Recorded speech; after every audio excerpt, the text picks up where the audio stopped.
Namaku Hana Dwi Utami. Tanggal 5 Januari tahun 2024.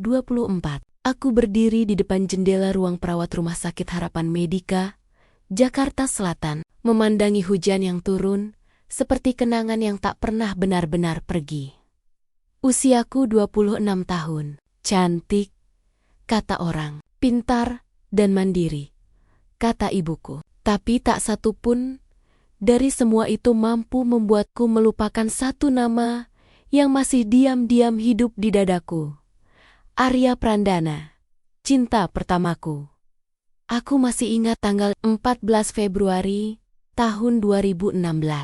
Saat dia berdiri di lapangan SMA dengan seragam putih abu-abu yang selalu terlihat rapi di tubuhnya. Arya itu dingin, terkenal sulit didekati, dan terlalu tampan untuk ukuran anak sekolah biasa. Tapi entah kenapa, hanya kepadaku ia menunjukkan sisi hangatnya. Ia sering duduk di sampingku, di perpustakaan. Jari-jarinya kadang menyentuh jemariku saat kami membuka buku yang sama. Sentuhan kecil yang membuatku gemetar lebih dari sekadar angin pendingin ruangan. Aku gak akan lupa kamu, Han, bisiknya waktu kelulusan. Tapi hidup tak pernah benar-benar patuh pada janji. Tahun 2017, Arya berangkat kuliah ke London. Kami sempat bertahan dengan jarak, dengan panggilan video tengah malam, dengan rindu yang kadang terasa seperti luka. Namun perlahan, kabarnya semakin jarang. Hingga suatu hari, ia menghilang dari hidupku tanpa penjelasan. Dan aku belajar berdiri sendiri. Aku menamatkan kuliah keperawatan dengan predikat cum laude. Aku bekerja keras hingga dipercaya menangani pasien-pasien VIP. Hidupku stabil, gajiku cukup. Aku bahkan bisa mengontrak apartemen kecil sendiri di Tebet. Tapi setiap kali malam tiba, ketika lampu kamar hanya menyisakan cahaya temaram, aku masih sering membayangkan bagaimana rasanya jika waktu bisa kembali. Bagaimana rasanya jika Arya tidak pernah pergi? Aku pikir kisah kami sudah selesai. Aku pikir cinta pertama memang ditakdirkan hanya menjadi kenangan. Sampai sebuah panggilan telepon di pertengahan Februari tahun 2024 mengubah segalanya. Dan aku tidak pernah tahu bahwa takdir akan mempertemukanku kembali dengan pria yang dulu berjanji tak akan melupakanku. Dalam keadaan yang jauh lebih menyakitkan dari sekadar perpisahan. Tanggal 18 Februari tahun 2024, jam 9:17 pagi. Ponselku bergetar saat aku sedang memeriksa tekanan darah pasien di ruang VIP, nomor tak dikenal. Awalnya ingin kuabaikan, tapi entah kenapa ada firasat aneh yang membuatku mengangkatnya. Hana Dwi Utami, suara wanita paruh baya, terdengar lembut, namun tegang. Iya, saya sendiri. Saya, Anin, ibu dari Arya Prandana. Tanganku membeku. Detik itu juga, ruangan terasa mengecil. Jantungku berdetak begitu keras, hingga seolah terdengar jelas di telingaku sendiri. Arya mengalami kecelakaan mobil 2 minggu lalu di Tol Jagorawi. Dia selamat. Tapi, suara Ibu Anin bergetar. Dia kehilangan sebagian ingatannya. Dunia seperti runtuh perlahan. Mobil sport hitamnya menabrak pembatas jalan saat hujan deras. Kepalanya terbentur keras. Ia sadar. Bisa berjalan, bisa bicara. Tapi beberapa bagian hidupnya hilang begitu saja. Termasuk masa SMA, termasuk aku. Kami butuh perawat pribadi untuk rawat jalan di rumah. Lanjutnya. Dokter menyarankan seseorang yang sabar, profesional, dan yang mungkin punya kedekatan emosional. Aku tahu maksud kalimat terakhir itu. Mereka tahu tentang aku. Tanganku gemetar saat menutup telepon. Aku duduk di kursi ruang jaga. Napasku memburu. Bertahun-tahun aku mencoba melupakan Arya. Kini takdir seperti menyeretku kembali. Tapi dalam bentuk yang jauh lebih kejam. Dia hidup. Tapi dia tidak mengingatku sepanjang siang itu. Pikiranku tak bisa fokus. Bayangan wajahnya terus muncul. Senyum dinginnya, tatapannya yang dulu membuatku merasa menjadi satu-satunya perempuan di dunia. Apakah aku siap melihatnya lagi? Apakah aku sanggup berdiri di depannya sebagai orang asing? Malamnya, aku menerima pesan alamat rumah keluarga Prandana di Kemang. Rumah besar yang dulu hanya pernah kulihat dari kejauhan saat kami masih remaja. Aku berdiri lama di depan cermin apartemenku, menatap wajahku sendiri. "Hana, ini cuma pekerjaan," bisikku, mencoba meyakinkan diri. Tapi aku tahu ini bukan sekadar pekerjaan. Ini adalah pertemuan dengan cinta pertama yang bahkan tidak lagi mengenali namaku. Dan besok pagi, untuk pertama kalinya setelah 8 tahun, aku akan melihat mata Arya lagi. Tanpa kenangan tentangku di dalamnya. Tanggal 19 Februari 2024. Jam 8:40 pagi. Aku berdiri di depan gerbang tinggi rumah keluarga Prandana di Kemang, Jakarta Selatan. Rumah itu masih sama seperti yang kulihat bertahun-tahun lalu. Megah, berkelas, dan terasa begitu jauh dari hidup sederhanaku. Tanganku sedikit berkeringat saat menekan bel. Pintu dibuka oleh seorang asisten rumah tangga. Lalu tak lama kemudian, Ibu Anin muncul. Wajahnya hangat, matanya sembab seperti kurang tidur. Ia langsung memelukku. "Terima kasih sudah datang, Hana." Aku hanya mengangguk, menahan gemetar yang mulai menjalar di tubuhku. Dan kemudian, aku melihatnya. Arya duduk di kursi taman belakang, mengenakan kemeja putih longgar dan celana training abu-abu. Rambutnya sedikit lebih pendek dari terakhir kali kulihat. Rahangnya lebih tegas. Tubuhnya lebih matang. Ia tampak lebih dewasa, lebih tampan, dan tetap memiliki aura dingin yang membuat jantungku bergetar untuk beberapa detik. Aku lupa cara bernapas. Ia menoleh saat mendengar langkah kami. Tatapan itu, mata coklat gelap, yang dulu selalu memandangku, seolah aku dunia kecilnya. Kini kosong. "Ini perawat yang ibu ceritakan?" tanyanya datar. "Perawat? Bukan Hana." "Iya, Nak. Namanya Hana," jawab Ibu Anin lembut. Aku mencoba tersenyum. "Selamat pagi, Arya." Ia mengamatiku dari ujung kepala sampai kaki. Tatapannya tajam, sedikit menyelidik, seolah mencari sesuatu yang tak ia temukan. "Kita pernah ketemu sebelumnya?" tanyanya tiba-tiba. Dadaku berdesir. "Kita satu SMA," jawabku pelan. Oh, hanya itu reaksinya. Tidak ada kilatan emosi. Tidak ada senyum tipis seperti dulu. "Maaf, saya nggak ingat." Kalimat itu seperti pisau yang perlahan mengiris dadaku. Ia berdiri, berjalan melewatiku, tanpa ekspresi. Bahunya hampir menyenggolku. Jarak kami begitu dekat, hingga aku bisa mencium aroma maskulin yang dulu sangat kukenal. Tubuhku bereaksi refleks.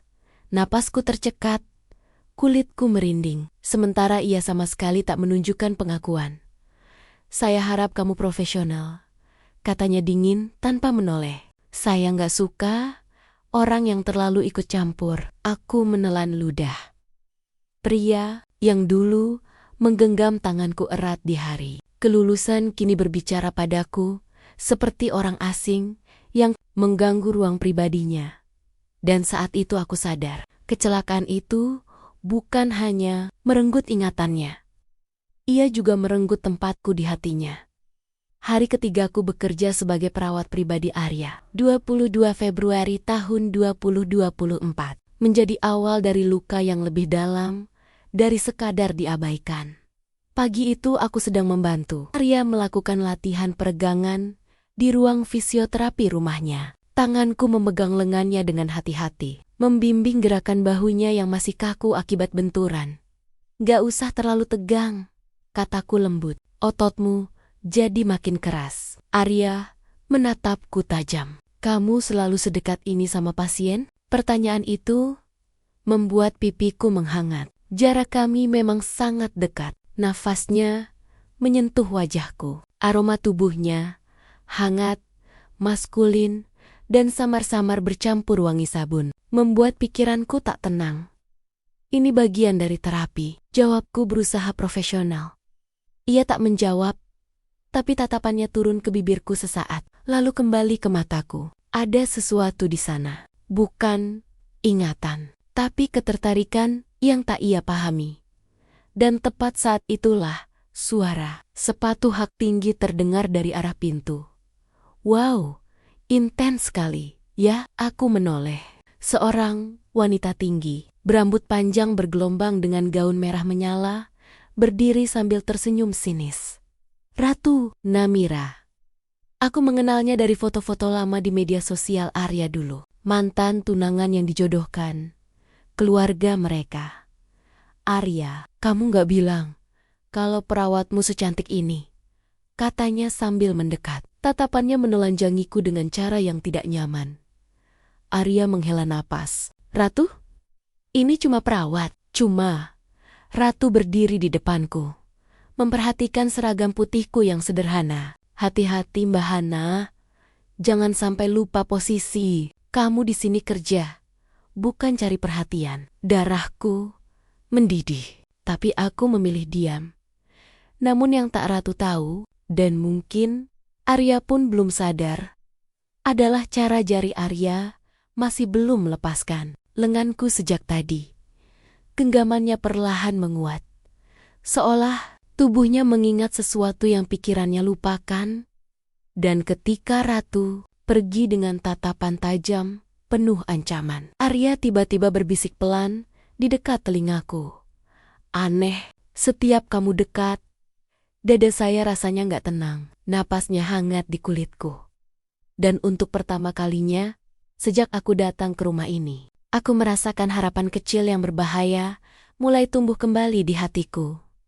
Tanggal 25 Februari tahun 2024, hujan turun deras sejak pagi. Rumah keluarga Prandana terasa lebih sunyi dari biasanya. Ratu tidak datang, dan Ibu Anin pergi menghadiri rapat yayasan. Tinggal aku dan Arya. Hari itu jadwalnya terapi keseimbangan dan latihan berjalan tanpa tongkat. Aku bisa sendiri, katanya dingin saat aku berdiri terlalu dekat untuk menopangnya. Kalau jatuh lagi, aku yang disalahkan. Jawabku pelan. Ia mendengus, tapi tak menyingkir saat aku menyelipkan tanganku di pinggangnya untuk membantu menjaga stabilitas tubuhnya. Otot perutnya terasa keras di balik kaus tipisnya. Tubuhku refleks menegang. Langkah pertamanya goyah. Ia hampir terjatuh, dan dalam sepersekian detik, aku menariknya mendekat. Tubuhnya menimpa tubuhku. Kami terhuyung dan jatuh ke sofa. Besar di ruang tengah, sunyi, aku berada di bawahnya. Tangannya menahan tubuhnya di sisi kepalaku. Wajahnya sangat dekat, nafasnya memburu. Dadanya naik turun, tepat di atas dadaku. Aku bisa merasakan hangat tubuhnya menekan tubuhku, membuat pikiranku bergetar tak karuan. Kenapa setiap aku sentuh kamu, suaranya serak, rasanya beda? Aku tak sanggup menjawab. Tangan yang satu tanpa sadar menyentuh pinggangku. Jari-jarinya bergerak perlahan, seperti mencoba mengenali tekstur yang familiar. Bukan sentuhan perawat dan pasien, itu sentuhan pria pada wanita. Aku merasa pernah memeluk kamu seperti ini, bisiknya. Dadaku terasa sesak. Kita memang pernah dekat, jawabku lirih. Tatapannya turun ke bibirku. Detik terasa melambat, tubuhnya semakin merapat, membuat jarak di antara kami nyaris tak ada. Aku bisa merasakan getaran tegang di tubuhnya. Kehangatan yang sama seperti dulu saat ia menciumku diam-diam di belakang perpustakaan sekolah. Dan tiba-tiba, aku ingin tahu rasanya. Sebelum aku sempat memproses kata-katanya, bibirnya menyentuh bibirku. Bukan ciuman lembut, bukan juga ciuman kasar. Itu ciuman penuh rasa penasaran, penuh kebutuhan yang tak ia mengerti. Jantungku seperti meledak. Tapi ketika aku hampir membalasnya sepenuhnya, ia mendadak menjauh. Wajahnya pucat. Apa yang barusan aku lakukan? Gumamnya. Bingung. Aku hanya bisa duduk diam. Bibirku masih terasa hangat oleh sentuhannya. Ia mungkin tidak mengingatku, namun tubuhnya tidak pernah lupa. Sejak ciuman itu, 26 Februari tahun 2024 terasa berbeda. Arya menjadi lebih pendiam, tapi juga lebih sering menatapku dengan cara yang sulit kuartikan. Bukan tatapan dingin, seperti awal aku datang. Ada sesuatu yang lebih dalam, lebih panas. Malam itu, sekitar jam 23:48, aku sudah bersiap tidur di kamar tamu ketika terdengar suara benda jatuh dari lantai atas. Aku berlari. Pintu kamar Arya terbuka setengah. Ia terduduk di lantai. Napasnya tersengal. Keringat membasahi pelipisnya. Tangannya mencengkeram dada. Arya, aku berlutut di depannya. Serangan panik lagi. Ia tak menjawab. Tatapannya kosong. Tapi gelisah. Seolah sedang melawan sesuatu di kepalanya. Ada bayangan. Ada kamu. Suaranya parau. Tapi aku gak bisa pegang ingatannya. Aku memegang wajahnya. Memaksanya fokus padaku. Tatap aku. Tarik napas pelan. Dadanya naik turun cepat. Aku duduk lebih dekat. Kedua tanganku menahan sisi lehernya. Ibu jariku mengusap pelan kulit hangatnya. Perlahan napasnya mulai mengikuti ritmeku. Kenapa setiap kamu sentuh aku, rasanya lebih tenang, bisiknya. Karena dulu aku adalah tempat pulangmu, batinku. Ia tiba-tiba menarikku ke dalam pelukannya. Bukan pelukan biasa, tubuhnya besar dan hangat. Lengannya melingkar kuat di pinggangku. Wajahnya tersembunyi di leherku. Napasnya membakar kulitku, jantungnya berdetak cepat. Tapi kini lebih stabil. Aku gak mau kamu pergi, katanya lirih. Tanganku membalas memeluknya. Terlalu lama. Aku merindukan posisi ini. Tubuh kami saling menempel, tanpa jarak. Aku bisa merasakan seluruh garis tubuhnya, keras dan nyata, membuat udara di kamar terasa semakin berat. Ia mengangkat wajahnya perlahan. Tatapan itu kini berbeda. Lebih jujur, lebih lapar Hana. Untuk pertama kalinya, ia menyebut namaku dengan lembut. Kalau aku memang pernah mencintaimu, kenapa rasanya seperti aku sedang jatuh cinta lagi? Pertanyaan itu membuat napasku tercekat. Ia mendekat, bibirnya hanya sejengkal dari bibirku. Dan tepat sebelum ia kembali menciumku, suara tepukan tangan terdengar dari pintu. Pemandangan yang mengharukan sekali. Ratu Namira berdiri di sana. Matanya penuh api. Tanggal 27 Februari tahun 2024, jam 0:03 dini hari. Suasana kamar Arya berubah mencekam. Ratu berdiri di ambang pintu, dengan gaun hitam ketat, rambutnya tergerai rapi, senyumnya tipis penuh kemenangan. Serangan panik tengah malam, atau serangan rindu, sindirnya. Aku segera melepaskan pelukanku dari Arya, meski jantungku masih berdegup kencang akibat kedekatan tadi. Namun yang mengejutkanku, Arya justru menahan pergelangan tanganku. Jangan pergi, katanya pelan, tapi tegas. Ratu tertawa kecil. Arya, kamu sadar nggak siapa dia? Dia cuma perawat. Aku menatap Arya. Wajahnya masih pucat, tapi kini tatapannya tidak lagi kosong. Ada perlawanan di sana. Dia yang bikin aku tenang. Jawabnya datar. Kalimat itu membuat udara terasa lebih berat. Ratu melangkah masuk tanpa diundang. Kamu lupa, kita hampir menikah sebelum kecelakaan itu. Orang tua kita sudah sepakat, aku ingat dijodohkan. Arya menjawab dingin, tapi aku gak ingat pernah mencintaimu. Tamparan tak terlihat itu membuat wajah Ratu menegang. Aku berdiri perlahan, menjaga profesionalitas meski hatiku bergemuruh. Tuan Arya butuh istirahat. Stres bisa memperparah traumanya. Ratu menatapku tajam. Jangan terlalu percaya diri, Hana. Jangan pikir kamu spesial hanya karena dia nyaman denganmu. Tapi jauh di dalam dadaku, aku tahu ini bukan sekadar kenyamanan.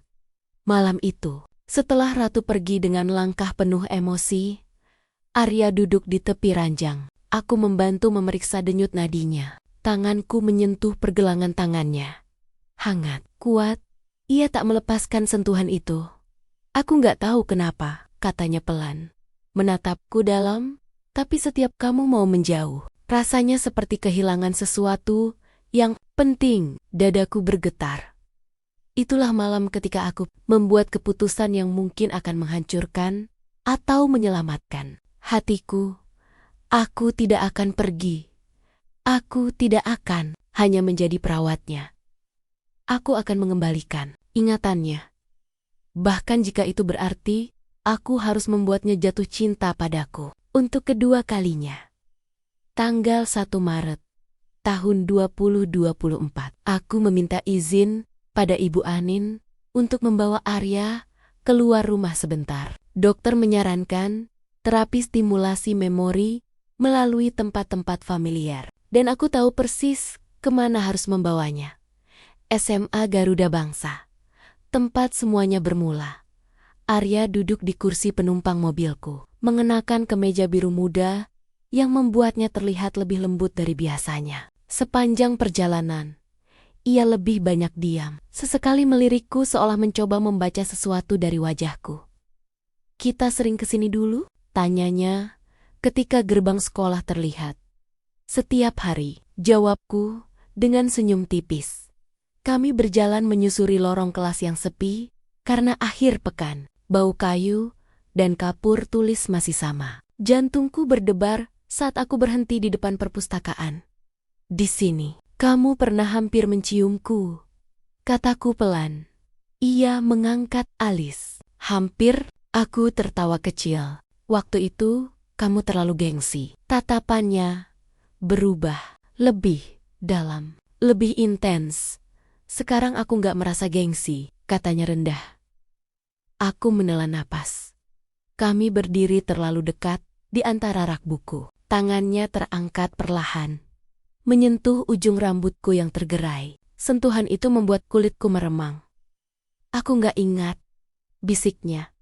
Jarinya turun menyusuri garis pipiku. Tapi tubuhku bereaksi seolah kamu bukan orang asing. Aku bisa merasakan panas yang sama menjalar di dadaku. Karena dulu kamu selalu memegangku seperti itu. Jawabku jujur, tanpa aba-aba. Ia menarikku, mendekat. Punggungku menempel pada rak buku. Tubuhnya menahan jarak yang hampir tak ada. Napasnya menyentuh bibirku. Aku ingin coba lagi, katanya. Kali ini, bukan ciuman ragu.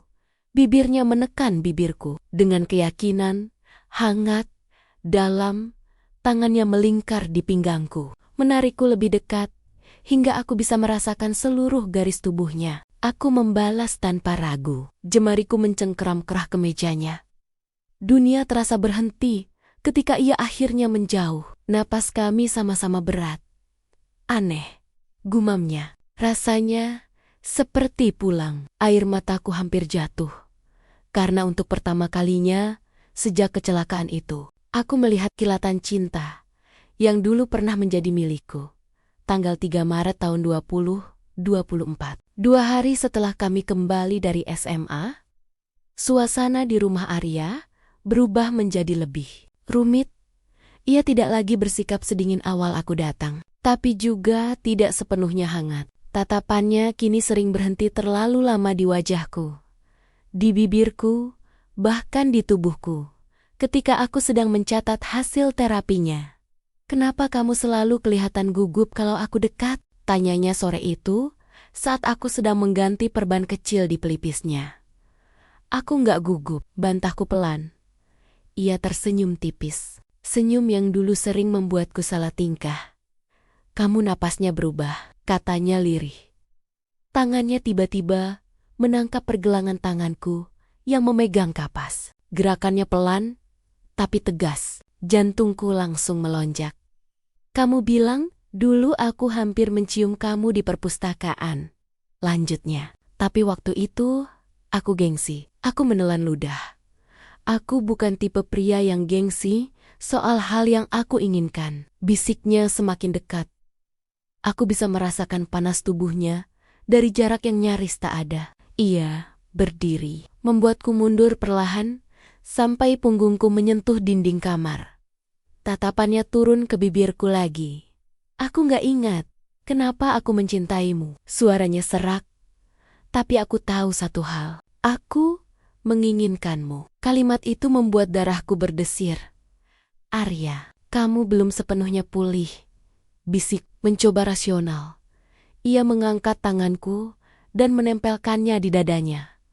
Rasain sendiri. Ini bukan kebingungan. Ini reaksi. Detak jantungnya keras, cepat, lalu tanpa peringatan. Ia menciumku lagi. Kali ini lebih dalam. Tangannya meluncur ke pinggangku, menarikku menempel padanya. Aku bisa merasakan kehangatan tubuhnya yang kuat, napasnya yang semakin berat. Jari-jariku tanpa sadar menyusup ke rambutnya, membalas ciumannya dengan rindu yang selama 8 tahun kupendam. Ciuman itu panas, intens, seolah dua orang yang sudah lama terpisah, akhirnya menemukan satu sama lain lagi. Namun saat aku hampir larut sepenuhnya, pintu kamar terbuka keras. Arya, suara Ratu menggema. Dan dalam 1 detik, semuanya hancur kembali. Tanggal 3 Maret tahun 2024, jam 17:26. Aku masih bisa merasakan panas ciuman Arya di bibirku ketika Ratu berdiri di ambang pintu dengan wajah memerah karena marah. Apa yang kalian lakukan? Suaranya bergetar, antara kaget dan murka. Arya tidak langsung menjauh dariku. Tangannya masih di pinggangku, seolah refleks melindungi. Tatapannya berubah dingin. Masuk kamar tanpa mengetuk itu nggak sopan. Katanya datar. Ratu tertawa sinis. Jadi sekarang kamu bela perawatmu. Aku berusaha mundur, melepaskan diri perlahan. Jantungku masih berdetak liar. Bukan hanya karena ciuman itu, tapi karena aku tahu badai baru saja dimulai. Kamu dibayar untuk merawat, bukan merayu. Ratu menudingku tajam. Aku tidak pernah merayu siapapun. Jawabku setenang mungkin. Meski tubuhku masih gemetar, Ratu mengeluarkan ponselnya. Lucu ya? Karena aku punya foto kalian waktu di SMA. Mesra sekali. Jadi ini bukan profesionalitas. Ini obsesi lama. Arya menegang. Foto apa? Ratu menyodorkan layar ponsel. Foto lama kami di acara kelulusan. Arya memelukku dari belakang. Dagunya bertumpu di pundakku. Kami tersenyum seperti dua orang yang yakin akan masa depan. Aku melihat perubahan di wajah Arya. Bingung, terluka, dan kemudian curiga. Kamu sengaja datang ke hidupku lagi karena ini? Tanyanya pelan padaku. Karena dulu kita pernah dekat, pertanyaan itu seperti tamparan. Aku datang karena ibumu yang memintaku. Jawabku jujur, bukan karena uang. Bukan karena status. Ratu menyelah. Atau karena kamu tahu dia kaya? Hening. Tatapan Arya berubah lebih dingin dari sebelumnya. Ia melepaskan tangannya dari pinggangku. Keluar dulu, katanya padaku. Dada ini seperti diremas. Arya, dengarkan aku. Keluar, ulangnya lebih tegas. Aku melangkah pergi dengan langkah berat. Setiap langkah terasa seperti menjauh dari pria yang baru saja menciumku dengan penuh rasa. Di balik pintu yang tertutup, aku mendengar suara Ratu berbicara cepat, menanamkan racun di telinganya. Dan untuk pertama kalinya, sejak aku memutuskan bertahan, aku merasa mungkin saja aku akan kalah. Tanggal 4 Maret tahun 2024. Pagi itu rumah keluarga Prandana terasa lebih dingin dari biasanya. Tidak ada sapaan hangat dari Arya. Tidak ada tatapan lama yang membuat jantungku bergetar. Yang ada hanya jarak. Aku dipanggil ke ruang kerja Bapak Bagas. Ibu Anin duduk di sampingnya dengan wajah cemas. Ada apa, Pak? Tanyaku pelan. Belum sempat beliau menjawab, pintu terbuka. Arya masuk. Tatapannya berbeda, dingin, tertutup, penuh dinding yang tak bisa kutembus. Aku sudah bicara dengan Ratu, katanya tanpa basa-basi, dan aku sudah lihat semuanya. Apa maksudmu? Suaraku hampir bergetar. Kamu datang ke sini dengan masa lalu yang kamu sembunyikan. Kamu tahu aku nggak ingat apa-apa. Dan kamu manfaatkan itu. Dadaku seperti dihantam sesuatu yang berat. Aku nggak pernah memanfaatkanmu. Jawabku tegas. Meski air mata mulai menggenang, kamu biarkan aku mencium kamu. Lanjutnya, nada suaranya tajam. Kamu biarkan aku menyentuh kamu, seolah kita memang punya hak untuk itu. Kalimat itu menusuk lebih dalam dari yang ia sadari. Kamu yang mendekat.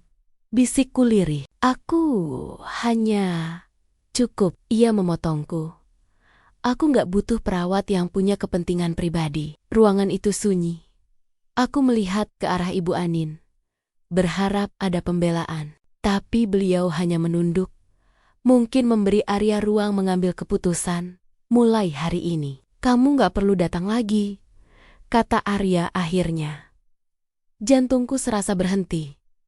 Semua usaha, semua keberanian, semua perasaan yang baru saja berani tumbuh kembali, hancur dalam satu kalimat. Aku berdiri, menahan tubuhku agar tidak goyah. Baik, kalau itu keputusanmu. Saat aku berbalik untuk pergi, suaranya terdengar lagi, lebih pelan, aneh. Kenapa meski aku marah, rasanya tetap sakit melihat kamu pergi. Aku berhenti sejenak, tapi aku tidak menoleh. Karena kalau aku menoleh, aku mungkin tidak akan punya kekuatan untuk benar-benar pergi.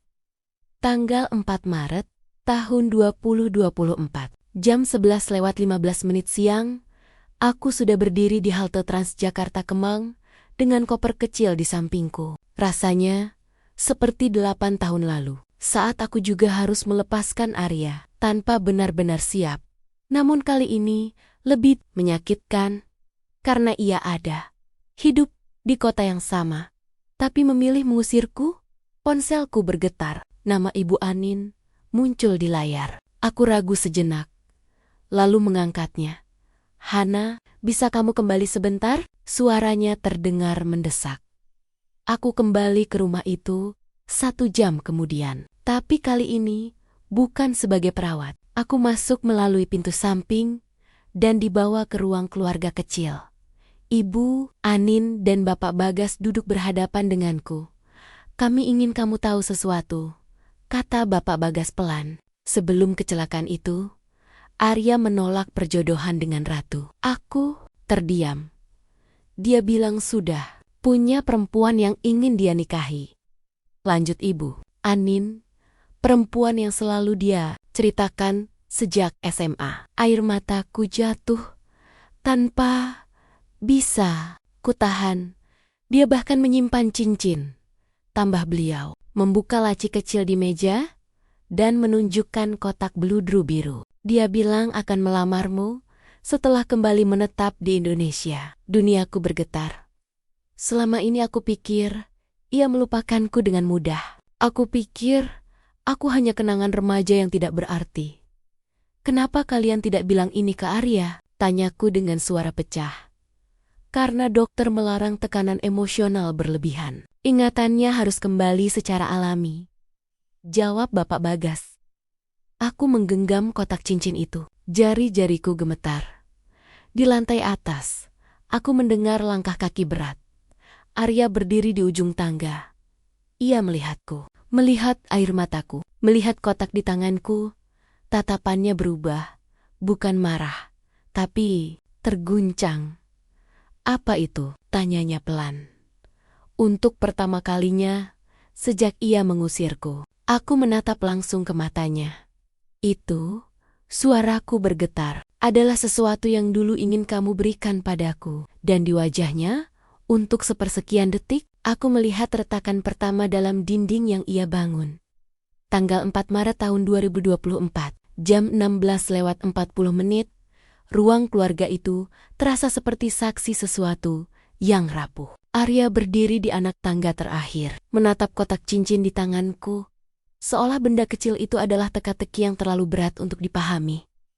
Aku mau melamar kamu? Tanyanya lirih. Air mataku belum berhenti mengalir. Iya. Ia turun perlahan.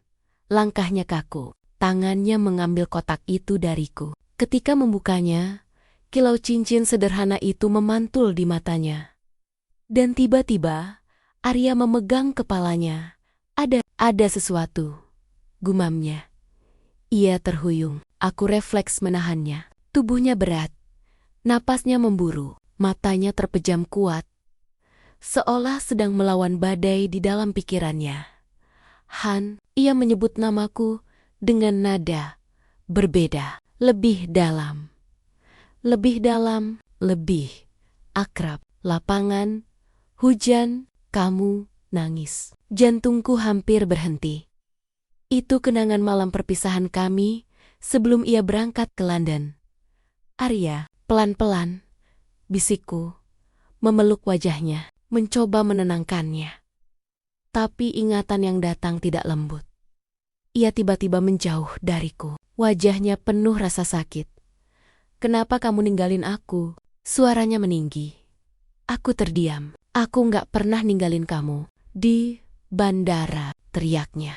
Kamu nggak datang. Dadaku seperti diremas. Arya, aku datang, tapi kamu sudah masuk ruang keberangkatan lebih cepat. Aku terlambat 5 menit. Ia mundur, napasnya berat. Kilasan memori tampaknya datang tidak utuh. Hanya potongan yang membuatnya bingung dan marah. Kepalaku sakit. Ia memejamkan mata lagi. Aku memeluknya tanpa berpikir. Tubuhnya bergetar di lenganku. Kali ini, ia tidak menolak. Maaf, bisikku. Di telinganya. Aku nggak pernah berhenti mencintaimu. Ia terdiam. Lalu perlahan, tangannya membalas memelukku. Kalau memang aku pernah mencintaimu sebesar itu. Suaranya serak di bahuku. Kenapa sekarang rasanya seperti aku?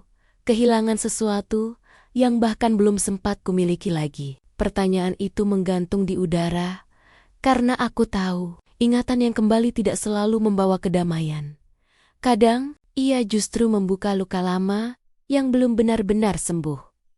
Tanggal 5 Maret tahun 2024. Pagi itu, Arya mengurung diri di kamarnya. Setelah ledakan ingatan kemarin, emosinya seperti jungkat-jungkit antara ingin percaya padaku dan ingin menjauh karena takut kembali terluka.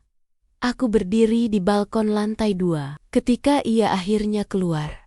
Hana, panggilnya pelan. Aku menoleh. Tatapannya tidak lagi sepenuhnya dingin, tapi juga belum sepenuhnya hangat. Ia terlihat lelah, bingung. Aku ingat kamu berdiri di bawah hujan malam itu. Katanya pelan. Kamu? Nangis. Aku hampir turun dari mobil. Air mataku langsung mengalir. Tapi ayah menahanku.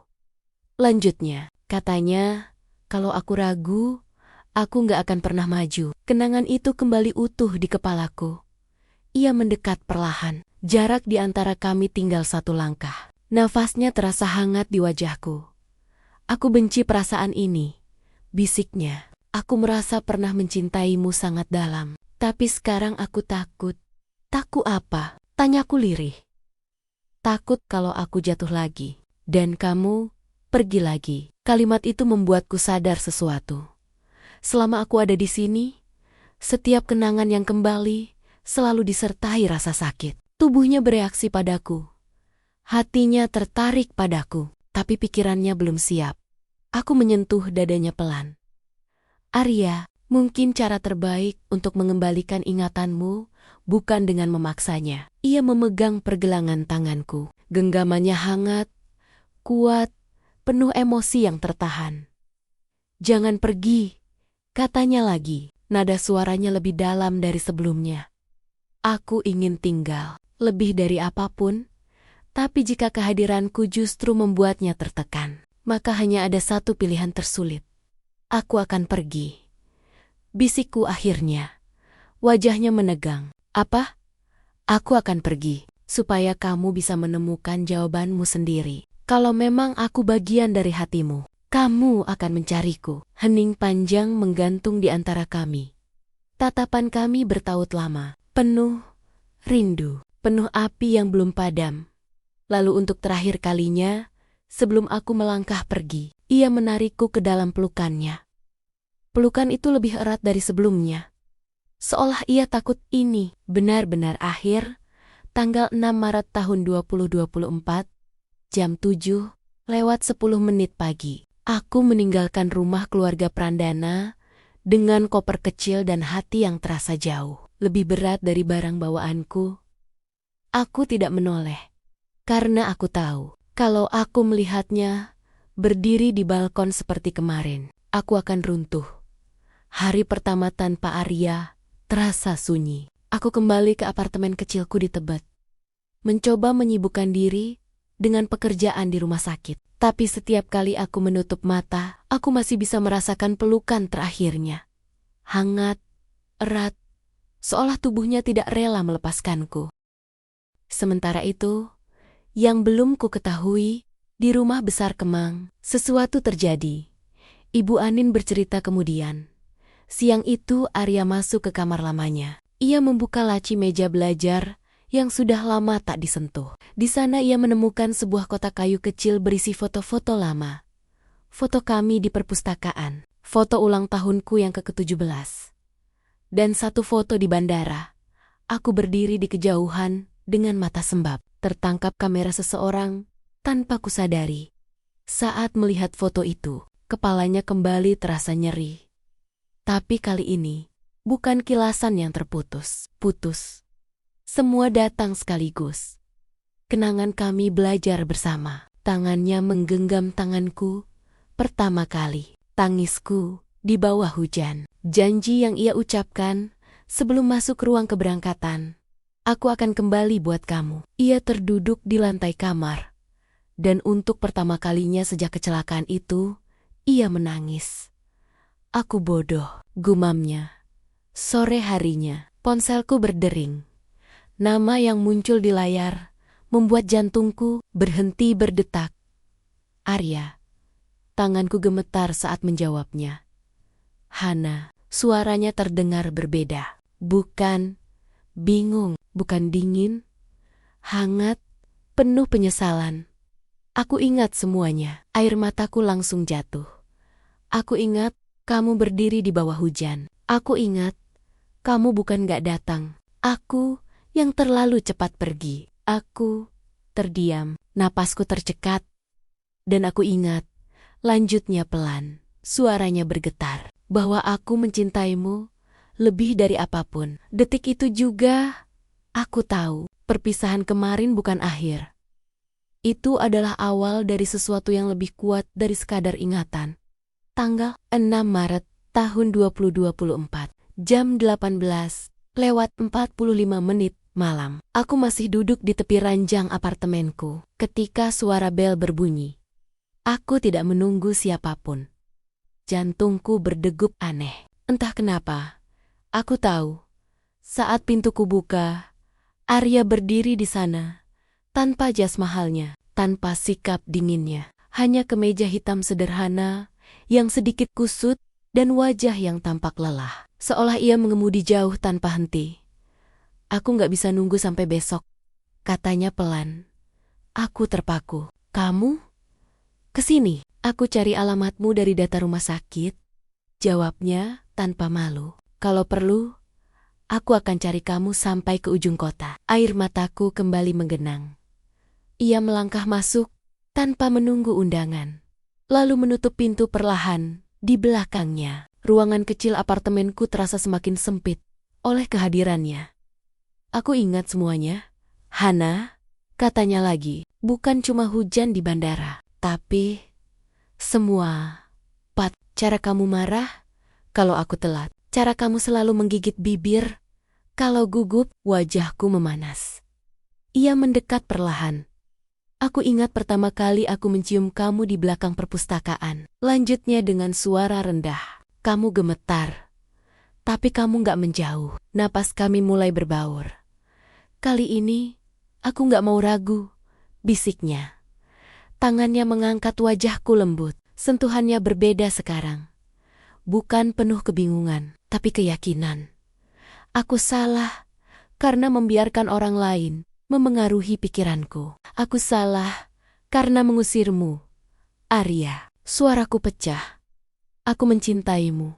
Dulu, sekarang, Dan aku yakin, selamanya. Kalimat itu meruntuhkan semua dinding yang kucoba bangun sejak kemarin. Ia menarikku ke dalam pelukannya. Bukan pelukan ragu, seperti sebelumnya. Ini pelukan pria yang akhirnya tahu apa yang ia pertahankan. Bibirnya menemukan bibirku lagi. Kali ini tidak ada kebingungan, hanya rindu yang tumpah tanpa sisa. Dan di tengah ruang kecil apartemen sederhana itu, aku tahu, aku tidak lagi harus berjuang sendirian. 4 hari setelah Arya datang menjemput kembali hatiku, hidupku berubah begitu cepat. Ia tak lagi membiarkanku berjalan sendiri. Ia mengantarku kerja. Ia menjemputku pulang. Tatapannya tak pernah lagi ragu. Malam itu ia memintaku bersiap. Pakai gaun yang kamu suka. Katanya, misterius. Ia membawaku ke sebuah taman kecil di Senayan, tempat yang dulu sering kami kunjungi saat masih SMA. Lampu-lampu taman menyala temaram. Udara malam hangat, sedikit berembus pelan. Arya, ini seperti dulu, bisikku. Memang, jawabnya lembut. Kami berjalan pelan menyusuri jalur setapak. Tangannya menggenggam tanganku erat, seolah takut aku menghilang lagi. Aku hampir kehilangan kamu 2 kali, katanya pelan. Pertama, karena jarak. Kedua, karena kebodohanku sendiri. Aku menatapnya. Mata itu kini penuh keyakinan. Ia berhenti tepat di bawah pohon besar yang dulu menjadi saksi kami pertama kali saling mengaku perasaan. Hana Dwi Utami. Suaranya dalam, sedikit bergetar. Aku pernah berjanji akan kembali untukmu. Ia berlutut. Jantungku serasa berhenti dari saku jasnya. Ia mengeluarkan kotak bludru biru yang sama. Cincin yang sempat tertunda oleh takdir. Aku tidak ingin menunggu lebih lama lagi. Aku sudah tahu rasanya kehilanganmu. Aku tidak sanggup mengulangnya. Air mataku jatuh deras. Aku mencintaimu, bukan karena ingatan, tapi karena setiap kali aku menatapmu, hatiku selalu memilih kamu. Lagi dan lagi. Tangannya terulur, cincin berkilau di bawah cahaya lampu taman. Maukah kamu menikah denganku? Tangisku pecah dalam tawa bahagia. Iya, Arya. Ia berdiri dan memelukku erat. Bibirnya mencium keningku, penuh rasa syukur. Lalu turun ke bibirku, dalam ciuman hangat yang tidak lagi ragu, tidak lagi tersembunyi. Di bawah langit malam Jakarta, cinta pertama kami akhirnya menemukan jalannya pulang. Dan kali ini, tak ada yang akan memisahkan kami lagi. Tanggal 12 Desember tahun 2024. Gedung kecil bernuansa putih di Jakarta Selatan menjadi saksi janji yang dulu sempat tertunda. Tidak mewah berlebihan, tidak dipenuhi tamu penting. Hanya keluarga, sahabat dekat, dan orang-orang yang benar-benar tahu bagaimana beratnya perjalanan kami. Aku berdiri di ruang rias dengan gaun putih sederhana. Tanganku gemetar bukan karena takut, tapi karena terharu. Di cermin, aku melihat diriku bukan hanya sebagai Hana si perawat, tapi sebagai wanita yang berhasil memperjuangkan cintanya. Pintu diketuk pelan. Arya masuk dengan setelan jas hitam yang membuatnya tampak semakin dewasa dan memikat. Tatapannya langsung melembut saat melihatku. Kamu cantik sekali, bisiknya. Aku tersenyum. Kamu juga. Ia mendekat. Jemarinya menyentuh tanganku dengan lembut, lalu mengecup punggung tanganku penuh hormat. Sentuhan itu membuat dadaku hangat, tidak lagi terburu-buru seperti masa remaja. Kini penuh makna. Aku masih gak percaya, hampir kehilanganmu, katanya pelan. Aku juga, jawabku. Ia mengangkat wajahku perlahan, menatapku dalam-dalam. Terima kasih sudah tetap bertahan, bahkan saat aku sendiri gak mengenalimu. Air mataku kembali jatuh. Prosesi akad berlangsung hikmat. Suara Arya lantang dan tegas saat mengucap ijab kabul. Dalam satu tarikan napas, statusku berubah menjadi istrinya. Istrinya. Saat ia menyematkan cincin di jariku, aku teringat semua luka yang pernah kami lewati. Semua jarak, semua salah paham, semua air mata. Setelah resmi, ia menarikku dalam pelukan hangat yang penuh kepastian. Bukan pelukan penuh keraguan, seperti dulu. Ini pelukan seorang suami yang tahu persis siapa wanita yang ada di lengannya. Aku janji, bisiknya di telingaku. Nggak peduli apapun yang terjadi, aku akan selalu memilih kamu. Dan untuk pertama kalinya dalam hidupku, aku merasa benar-benar pulang. Namun ternyata, pulang bukan berarti tanpa ujian. Tanggal 20 Desember tahun 2024, 8 hari setelah pernikahan kami, aku resmi pindah ke rumah Arya di Kemang. Hidup terasa hangat. Pagi hari ia selalu mencium keningku sebelum berangkat ke kantor. Malam hari, ia memelukku erat seolah masih takut aku menghilang. Aku masih nggak terbiasa bangun, dan kamu benar-benar di sebelahku, bisiknya. Suatu malam, jemarinya menyusuri punggungku lembut. Kamu harus mulai terbiasa, Tuan Prandana. Godaku pelan. Ia tersenyum, lalu menarikku lebih dekat. Pelukannya kini bukan lagi penuh ketakutan, tapi kepastian. Cintanya terasa matang, dalam, tidak tergesa-gesa. Namun sore itu, ketika aku turun ke ruang tamu, suasana mendadak berubah. Ratu Namira duduk anggun di sofa, mengenakan blazer mahal, dan senyum yang sama seperti dulu, tajam dan meremehkan. Selamat atas pernikahannya, katanya ringan. Arya berdiri di sampingku, tangannya langsung menggenggam tanganku erat. Bukan refleks ragu, ini sikap protektif. Ada perlu apa kamu kesini? Tanyanya tegas. Ratu tertawa kecil. Aku hanya ingin memastikan kamu sadar, Arya. Kamu memilih perempuan biasa, padahal kamu bisa punya yang lebih. Kalimat itu menusuk. Namun sebelum aku sempat bicara, Arya melangkah maju. Lebih, suaranya rendah, tapi tegas. Hana bukan pilihan kedua. Dia satu-satunya yang aku mau. Ratu terdiam.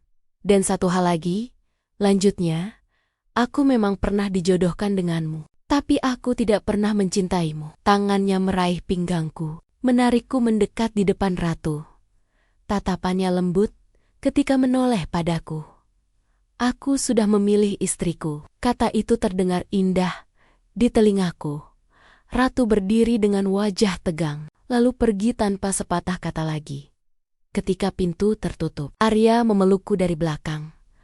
Maaf, kamu harus menghadapi itu, bisiknya di telingaku.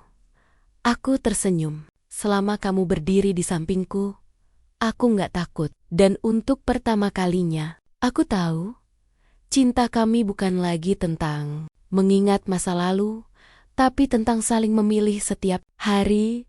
Tanggal 31 Desember tahun 2024.